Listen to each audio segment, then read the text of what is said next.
सबसे पहले तो मैं आप सबको मैं शुक्रिया कहना चाहूँगा। आज ये प्रेस वार्ता कवर अप करने के लिए आप लोग आए। आज मैं एक बहुत जो एक महत्वपूर्ण जो इम्पोर्टेंट मुद्दे के ऊपर हम एक ये प्रेस कॉन्फ्रेंस हम कराने जा रहे हैं।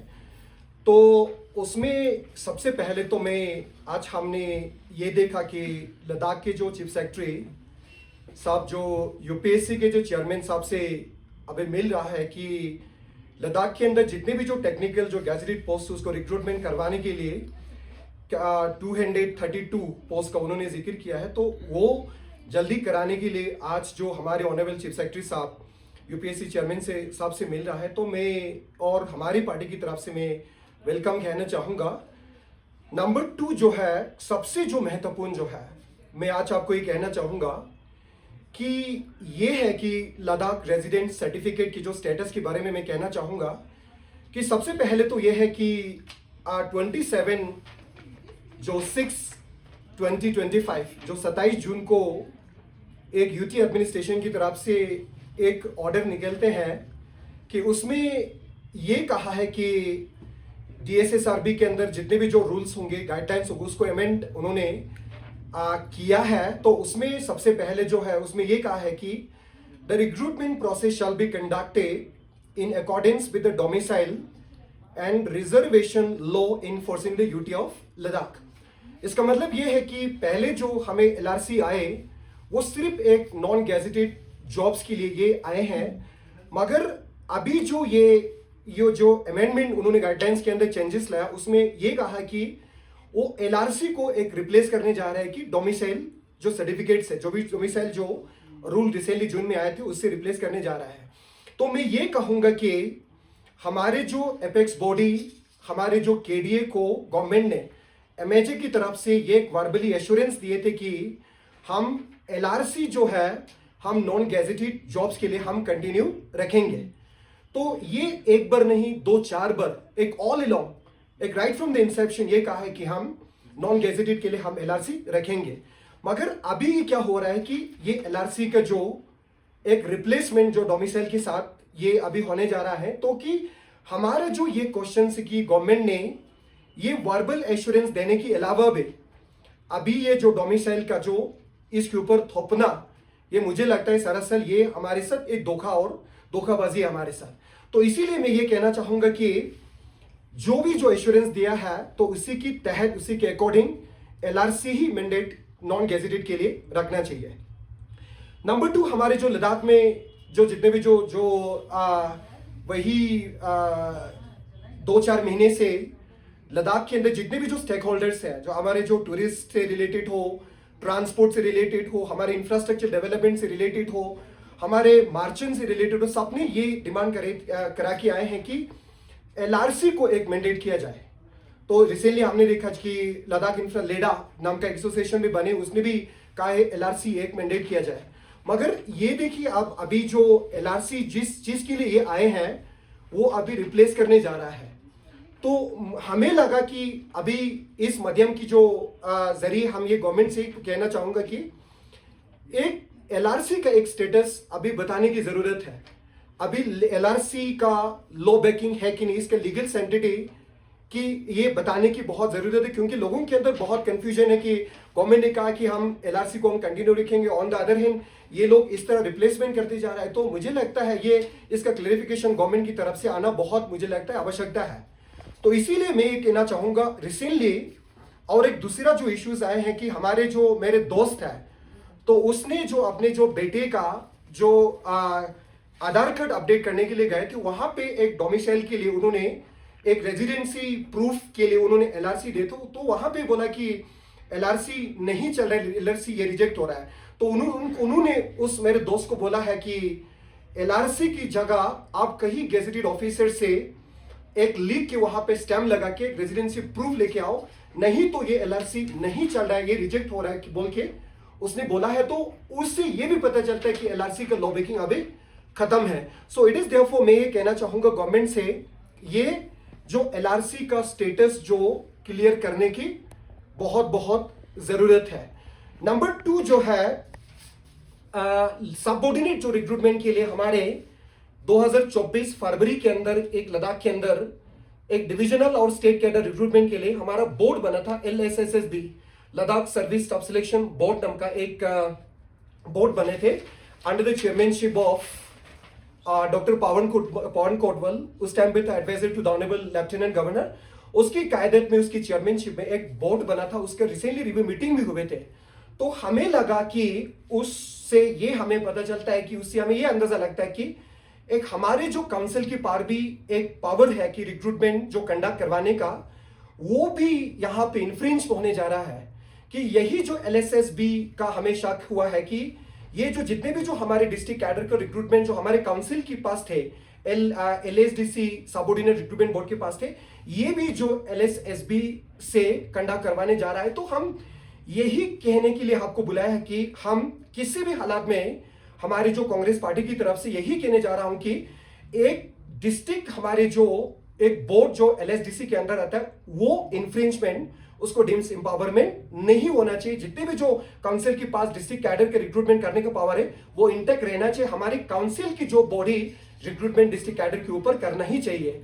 तो हम ये बोलने के लिए आज आपको बुलाया है। हमारी जो काउंसिल जो है, एक चैप्टर 4 सेक्शन 41 क्लोज A और B में एक हमारे जो काउंसिल को फुली एम्पावर करा है कि डिस्ट्रिक्ट कैडर जो जितने भी जो रिक्रूटमेंट डिस्ट्रिक्ट कैडर जितने भी पोस्ट है उसके ऊपर रिक्रूटमेंट करने का, साथ साथ में इतना तक हमारे काउंसिल को एम्पावर किया गया है कि recruitment to the post borne on the divisional और state cadre, not only the district cadre post but जो है ये डिविजनल और स्टेट कैडर के ऊपर भी रिक्रूटमेंट करने का एम्पावर हमारे जो काउंसिल ऑलरेडी करा है।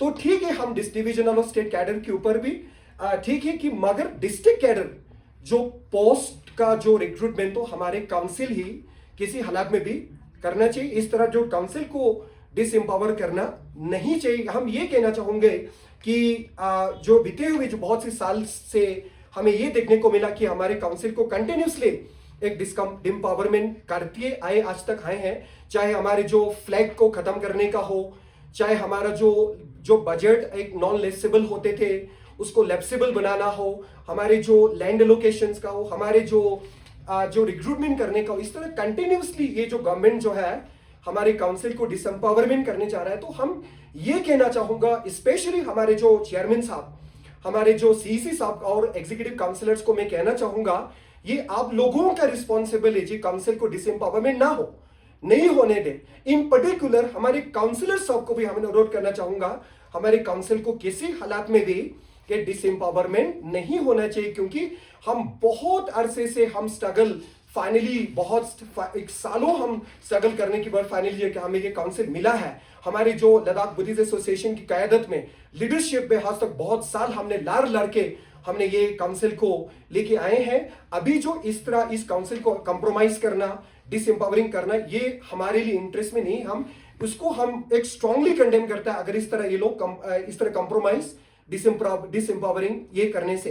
तो हमें ये कहना चाहूंगा कि हमारे जो काउंसिल की जो एग्जीक्यूटिव साहब की कस्टोडियन में है हमारी जो काउंसिल, आप इसका मलिक नहीं है, अभी फिलहाल 5 साल की आपकी कस्टडी में है, इसको डिसएम्पावरमेंट ना होने दे। तो हम ये कहना चाहूंगा लद्दाख बुद्धिस्ट एसोसिएशन को भी मैं इस माध्यम से कहना चाहूंगा, इसके ऊपर आप भी रिएक्ट करने की बहुत में आवश्यकता है, बहुत जरूरत में समझता हूं। इस तरह काउंसिल को डिसएम्पावर ना करें। हमारे लद्दाख में अभी बचा है तो क्या बचा है, हम अभी कहता है we are in the democracy. अगर डेमोक्रेसी में है तो हमारे पर लद्दाख में क्या बचा है। हम पहले होते थे, हमारे पर पंचायती राज इंस्टीट्यूशंस होते थे, हमारे पर टाउन्स में म्यूनिसिपैलिटीज हमारे काउंसिलर्स होते थे, हमारे पास MLAs होते थे, हमारे पास MLCs होते थे, बहुत एक डेमोक्रेटिक वॉइस होते थे हमारे पास। अभी हमारे पास बचा है तो सिर्फ काउंसिल ही बचा है। अभी तक काउंसिल को भी इन्होंने इस तरह डिसएम्पावरिंग करना, ये मुझे लगता है ये बहुत हमारे लिए एक नाखुश, एक हमारे लिए अच्छा नहीं है। सो देयरफॉर मैं इस माध्यम के जरिए से मैं उनको अनुरोध करना चाहूंगा कि प्लीज इसको डिसएम्पावर ना करें। हमारे डिस्ट्रिक्ट काउंसिल्स, डिस्ट्रिक्ट के अंदर हमारे काउंसिल एक्ट ने जितने भी जो एम्पावर किया उसको एक फुली एक लेटर एंड स्पिरिट के साथ इसको इंप्लीमेंट किया जाए, हम यही कहना चाहूंगा। नंबर 3 जो है, और बहुत सी एस्पिरेंट्स जो हमारे पार्टी को अप्रोच किया है, मुझे अप्रोच किया है कि जूनियर स्टैटिस्टिकल असिस्टेंट्स का जो पोस्ट का जो क्राइटेरिया को लेके, तो बहुत सी एस्पिरेंट्स ने कहा कि पहले हम असवेल जैनके में था, जो जूनियर स्टैटिस्टिकल असिस्टेंट्स का जो क्राइटेरिया होते थे, bachelor degree with specific subjects होते थे, इकोनॉमिक्स होना चाहिए बैचलर डिग्री में, statistics, mathematics, commerce, computer application, IT, कुछ सिलेक्टिव सब्जेक्ट्स के साथ बैचलर डिग्री ही होते थे। मगर जैसे हमें 2019 के बाद यूटी हुआ, उन्होंने रिक्रूटमेंट रूल में जेएसए के लिए ये बोला गया है कि उसके लिए भी पोस्ट ग्रेजुएट्स का भी डिग्री होना चाहिए। तो मुझे लगता है इस तरह एक पूरा 360 डिग्री चेंजेस लाना, इस तरह जो बिल्कुल इस तरह की चीज थोपना, मुझे लगता है ये अच्छा नहीं है। तो मैं आपको उदाहरण में एक दूसरे स्टेट्स में भी बता दूंगा, जिन स्टेट्स में जूनियर स्टैटिस्टिकल असिस्टेंट्स के लिए सिर्फ बैचलर डिग्री विद कुछ एक सिलेक्टिव सब्जेक्ट रखा है। उसमें हिमाचल प्रदेश में भी वही बैचलर डिग्री रखा है, अरुणाचल प्रदेश में भी रखा है, तमिलनाडु में भी रखा है। साथ साथ में जो एसएससी, जो स्टाफ सिलेक्शन कमीशन का भी क्राइटेरिया यही है जूनियर स्टैटिस्टिकल असिस्टेंट्स के लिए, उसमें ग्रेजुएट्स ही रखा है। तो मैं आपको इस माध्यम से मैं ये भी अनुरोध करना चाहूंगा कि प्लीज इसको रिविजिट करें। ये जो रिक्रूटमेंट रूल को अमेंडमेंट करके जूनियर स्टैटिस्टिक्स असिस्टेंट के लिए जो पहले तरह जो जम्मू कश्मीर के साथ होते थे उस टाइम पे bachelor degree in economics, states और मैथ्स होते थे, वही रखे जो मास्टर डिग्री को ओमिट किया जाए। तो ये मैं आपको तीसरा जो मुद्दा मैं आपके माध्यम से on behalf of the aspirants की बिहाफ में ये आपको कहना चाहूंगा। जो एस्पिरेंट्स जो हर लेवल तक भी इस चीज को लेकर अप्रोच किया, ऑनरेबल लेफ्टिनेंट गवर्नर तक भी ये लोग गए थे, अभी तक उस रिक्रूटमेंट रूल में अमेंडमेंट कोरिजेंडम अभी तक नहीं किया। मैं आपके माध्यम से इसको करने के लिए मैं आपको माध्यम से मैं कहना चाहूंगा अनुरोध।